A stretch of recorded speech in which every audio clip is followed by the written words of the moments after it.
forbidding whatever the hell this is. Hello. Again, much like this one, it may have been the exact same one. Are there random Koreans walking around staring at drunken foreigners in insane get-ups? Okay, it probably was this one.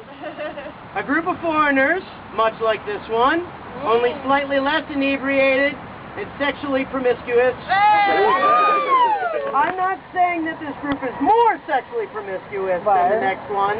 I'm merely saying that I've seen Tom Cha, Ben Stinson, and Mike Schweitzer standing at the bottom of Hooker Hill at 2 in the morning buying Viking condoms and ripping it more than a couple of times. 3 times, man! 3 times! And what I was doing at the bottom of Hooker Hill is completely irrelevant. Anyway, this group of foreigners were gathered around in some semblance of a circle. Again, much like this one, only on occasion while their leader was speaking, Christoph, Ali, and Soraka would take it upon themselves to make out with their leader. I feel in the best interest of recreating that terrible night so you can truly understand the depth of horror and fear that slightly less and inebriated sexually promiscuous group experienced. On the offbeat chance that I said any men's names, it's perfectly acceptable to substitute money for making out. Anyway, what those less inebriated and sexually promiscuous people didn't know, what they couldn't know, was that Jared Mitchell had escaped from a lunatic asylum that very same night, having been locked up for over 10 years for the brutal murders of Me. Sarah Cha, Jeff, and Sarah King, and the incredibly perplexing raping of several farm animals, including 1 goat, 3 sheep, 5 cows, and Justin, who was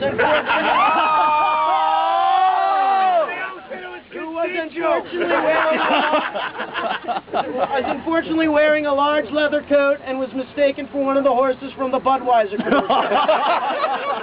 One assumes that this poor, deluded individual received instruction in this last horrifying act from a certain globe-trotting, bushmill-swilling Kiwi. We won't mention any specific names. Now that Jared Mitchell was free, he decided to seek vengeance for all of their torment at the hands of the sadistic guards of the asylum, namely, let's see, Little Red Riding Hood and Woo, who delighted in torturing the farm animal-loving lunatic with a variety of discomforts, such as hashing across the North Korean border, men's night at Bar Bliss, and 10-hour photo tagging sessions on Facebook.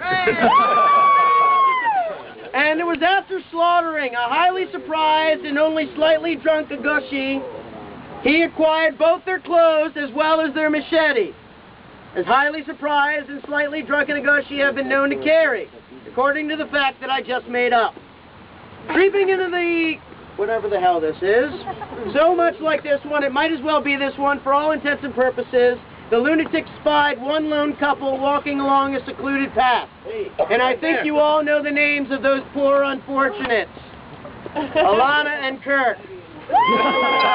And again, It's Heidi and Dustin. cool, Heidi and Dustin. And again, on the offbeat chance that I've selected the names of people of the same sex, well, are any of you really that surprised? The lunatic leaped down from their hiding place above and killed them both, severing Heidi's head and chopping off Dustin's ass, thusly vastly improving their appearance for the aesthetic coroner. And he retreated into the woods to wait their next victim. And so the lunatic's night of terror continued, and the poor unfortunate likes of Eric, Justin, can't read that, Jack, and Young fell under their blades, although we're fairly certain that those last 2 probably deserved it anyway. The lunatic's reign of terror may have well continued forever, because let's face it, we know how particularly competent the Korean police force is. If the lunatic had not made a terrible mistake, as the night began to wane into the late hours of dawn and all seemed quiet, Tom McCloy began to walk the path. He had heard of the carnage and knew they were the last best hope to bring down the lunatic and thusly leave an openly ambiguous ending to the night to hopefully make room for a sequel if the box office gross has stated a fairly decent take, not to mention the international gross and DVD sales. Hey. At the end of the story, if anyone wants to buy a Jared Mitchell souvenir, perhaps a mini bloody machete, or an actual lock of Jared Mitchell's hair made in Taiwan, No! okay? I have a great act. I know. Don McCloy walked the trails of the park very much like this one, occasionally coming across bodies strewn across the path, ironically looking much like several of the people here, only with a little less makeup, and perhaps they had gone to the gym once in a while. But I digress. Don McCloy walked the paths of the park very much like this one, first with determination, then with urgency, then with nausea, then with floating, then in a desperate need of a cappuccino, and finally desperation mired with the need to relieve himself. Until he came to this very spot, where you all now sit stewing in your own alcohol.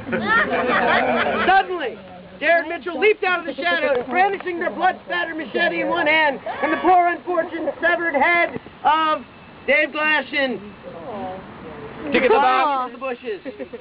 Oh, I'm sorry. Presumably to use either as the world's ugliest knick-knack or a doorstop. Don McCloy whipped around and kicked Jared Mitchell in the stomach, sending the head of David Glashin flying into the bushes. Letting out a blood-curdling shriek, Jared Mitchell raised his machete above his head and ran at Don McCloy, who nimbly ducked out of the way just in time. Less lucky was Rob, who is unfortunately happened to be trolling that same path looking to score at that very moment. The lunatic's machete sliced into Rob's body and he fell back muttering, "Are you holding?" Tom McCloy cradled the body of the dying Rob in their arms and let out the standard movie moment shriek of "No!" shaking his fist at the heaven, thus mimicking every bad action movie ever produced by Jerry Bruckheimer. Jared Mitchell stood over them and let out a fiendish chuckle, raising the gory machete again over and over his head, savoring the moment to destroy the one person who displayed even half a set of cojones yet that night. Unfortunately, as he raised said machete, the cojones were exactly where Tom McCloy kicked him. And again,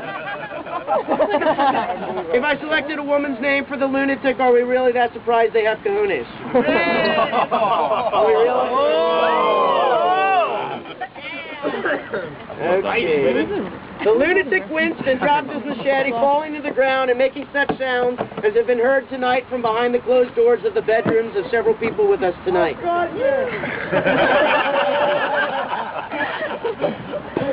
Okay, you're standing right there, dude. Okay. We don't sleep together. Jared Mitchell picked up the machete and stood over the lunatic, a tired look upon his face, and raised the machete, muttering the standard dry, witty comment most heroes use when dispatching a lunatic at the end of a slasher movie. Unfortunately, I left those back at home, so I'm going to have to make one up off the fly of the moment. Dive, sheepfucker, die, motherfucker. And bringing the machete down into Jared Mitchell's head. Jared Mitchell was dead, but it is said that his ghost still haunts this, whatever the hell this is, seeking vengeance for his death, seeking vengeance for all the farm animal loving he never had, seeking vengeance for the fact that of all people they dispatched, they didn't kill Laura. And we really have to agree with them, that's definitely a loss. Take that, Laura. So, when you're walking along these paths tonight, be sure to walk in pairs and never stray away from the path unless you're Catherine Duplessis and Katie Tibbetts, because we know what you two do when you're alone.